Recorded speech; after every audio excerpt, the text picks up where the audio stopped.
There are 13 steps to the third floor, but our school only has 12. This happened to my senpai when I was a first year at Kitano High School in Osaka. Tanaka senpai was the type who stayed late for student council meetings. Always responsible, always careful. It was March, the cherry blossoms were just beginning to bloom outside. She was climbing the main staircase around 7 p.m. The janitor had already gone home. The building was empty. 1 step, 2 steps, 3 steps. She counted them automatically, something she'd done since childhood. 7, 8, 9, 10, 11, 12. But her foot found another step. 13. She froze, looked down. Behind her, 12 steps descended into darkness. Ahead of her, a hallway she had never seen before. The walls were the same institutional green, the floors the same worn wood. But the classroom doors, they had no numbers. Just empty metal plates where the room signs should be. She heard something, a sound like chalk on blackboard. Scritch, scritch, scritch. Coming from the classroom at the end of the hall. She wanted to run, but her legs, they wouldn't move. Instead, she walked toward the sound. The door was slightly open. Warm yellow light spilled through the crack. She peered inside. A teacher stood at the blackboard, back turned, writing something. The desks were full of students, all facing forward, perfectly still. She recognized the uniforms. They were from her school, but wrong somehow. Faded, like old photographs. The teacher turned around. Where his face should have been, there was only shadow. He pointed at an empty desk in the front row. "You're late," he said. His voice echoed strangely. Tanaka-senpai blinked. When she opened her eyes, she was standing in the normal hallway. 12 steps below her, the janitor locking up for the night. "Working late again, Tanaka-chan," he called up to her. She looked at her watch. It was still 7 p.m. She never spoke of what happened, but every day after that, she counted the steps. 12, always 12. Until graduation day, when she counted 13 one last time. I still wonder what classroom she sits in now, and if she's still waiting for class to end. But Tanaka-senpai's experience was nothing compared to what happened in room 3C. The music room piano plays itself, but the melody it chooses is not from this world. My friend Kenji told me this story when we were working late at our company in Tokyo. He had been a student at Seiho Academy back in the early 2000s. It was autumn, October, when the leaves turn red and the air grows cold. Kenji stayed after school for basketball practice every day. The gym was on the second floor. The music room, 3C, was directly above.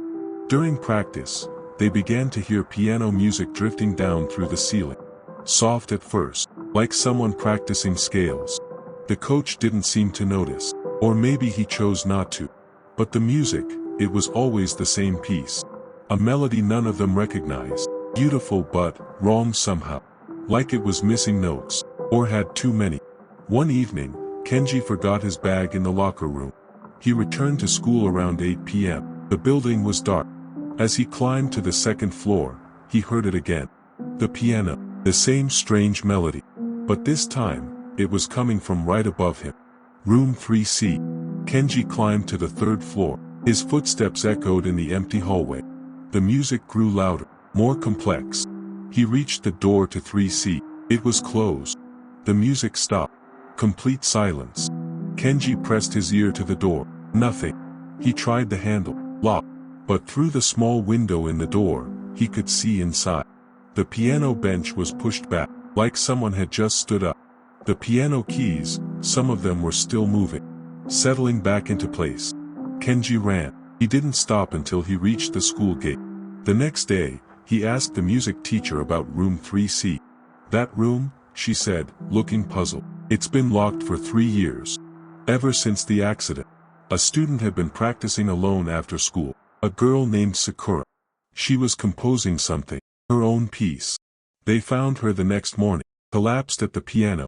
Heart failure, the doctor said, but she was only 17. What was she composing? Kenji asked. The teacher shook her head. We never found any sheet music. But sometimes, late at night, the maintenance staff says they hear piano music. A melody no one has ever heard before. Kenji still remembers that strange melody. Sometimes he hums it without realizing. But when he tries to play it on any piano, the keys refuse to make the right sounds. It was something that belonged to her, something that was never meant for the living. Yet what happened to another student was even more disturbing.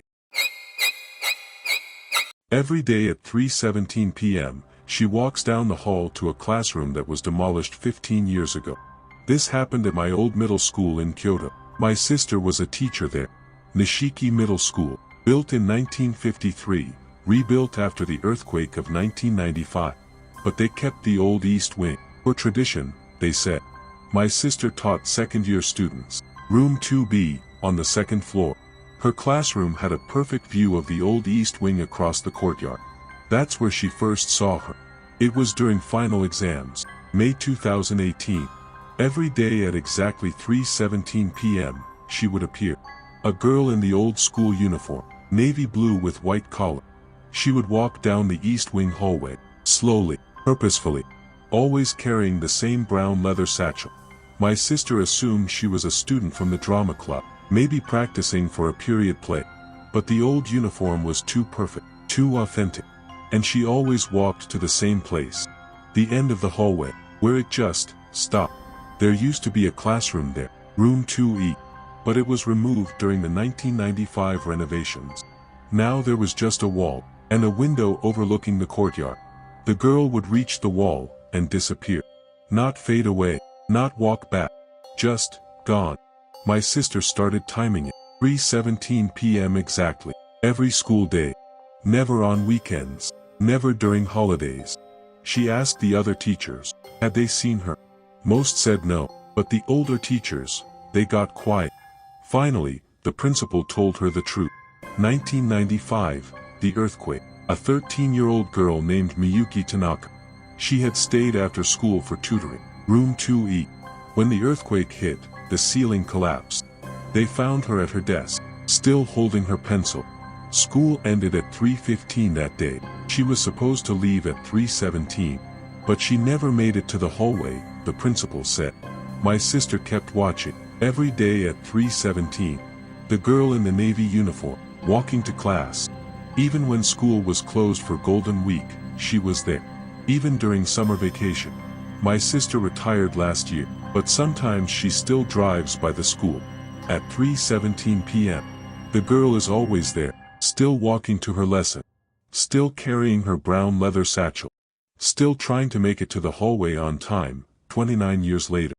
But perhaps the most unsettling mystery happened in a place we all use every day. The third stall mirror shows your reflection from tomorrow, and tomorrow, you are not alone. My cousin Yuki experienced this during her final year at Waseda University. It was 2019. She was studying literature, always stressed about her thesis. The university library had restrooms on every floor. Old building, renovated many times. Yuki preferred the fourth floor, quieter, less crowded.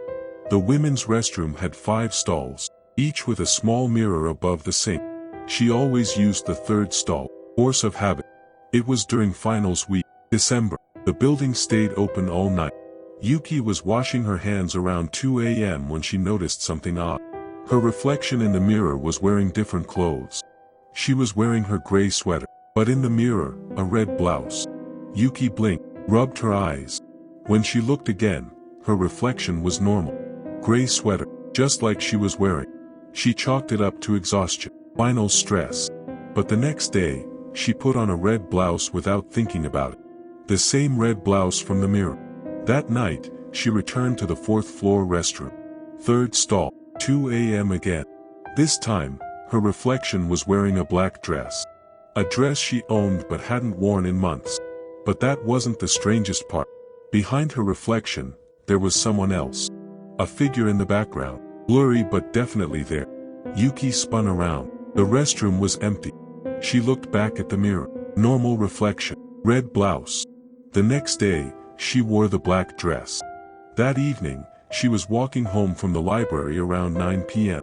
She felt someone walking behind her. Close. The same presence from the mirror. She quickened her pace. The footsteps matched hers. She stopped at a crosswalk, turned around. No one there, just the usual evening crowd. But in the reflection of the shop window next to her, a woman stood directly behind her. Pale face, dark eyes, wearing a student uniform from decades past. Yuki never returned to the fourth-floor restroom. But sometimes, in other mirrors, she still sees tomorrow's clothes. And sometimes, the woman is still there, standing behind tomorrow's reflection, waiting. Last month, Yuki called me. She'd been looking in her bathroom mirror at home. Tomorrow's reflection was wearing a wedding dress.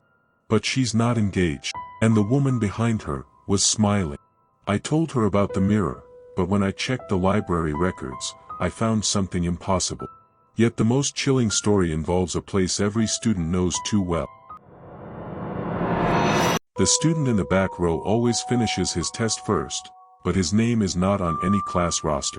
This happened to my nephew's homeroom teacher at Shibuya Municipal High School. Sasaki-sensei had been teaching for 15 years. Third-year students, Class 3A. It was September 2023. The new semester had just begun. His classroom had 30 desks arranged in 6 rows of 5. But his class roster showed only 29 students. The desk in the back right corner sat empty. Or so he thought. During the first week, Sasaki-sensei noticed something odd during tests. A student always finished first, always turned in his paper early.